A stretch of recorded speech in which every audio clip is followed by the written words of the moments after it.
अस्सलामु अलैकुम वरहमतुल्लाहि वबरकातुहू। मुहतरम व मुसलमानानु,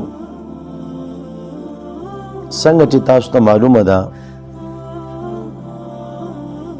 ची पा सऊदी अरब की दा कमा सनेवागानी कुलावी शुई او دغلتا کما د انډیا د فلمونو والا خلک دغه ډانسران دغه ګانو والا خلک هو په لوی تعداد سره چې کوم دی هغه راغې او دغلته خپل دغه پروګرامونه وکړه. د سعودي حکومت هغوی دې ته اجازه ورکو. بل طرف ته که موږ ګورو د دین په کار باندې په تبلیغیانو باندې پابندي دې ولګوله،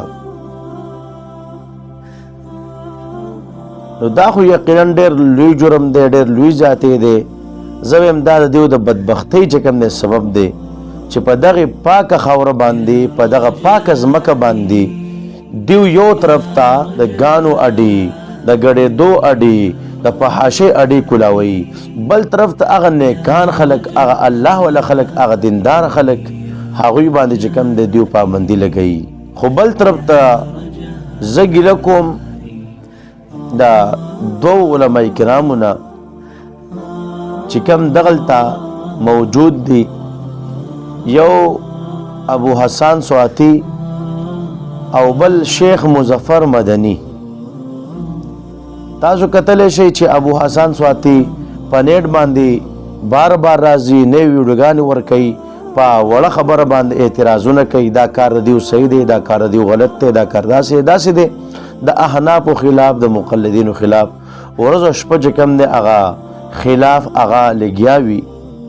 دغه رنګې شیخ مظفر مدني چې څوک حج لځي او که څوک عمرې لځي نو دا یې نیسي، دا ټوپۍ دې صحیح نه ده، دا څادر دې صحیح نه دی، دا پلان کې سیز دې صحیح نه دی، او ته کم سلسلې سره تعلق لري دا سلسلې صحیح نه ده. یعنی دا حجیان او عمرې والا حتی لوس تنګي.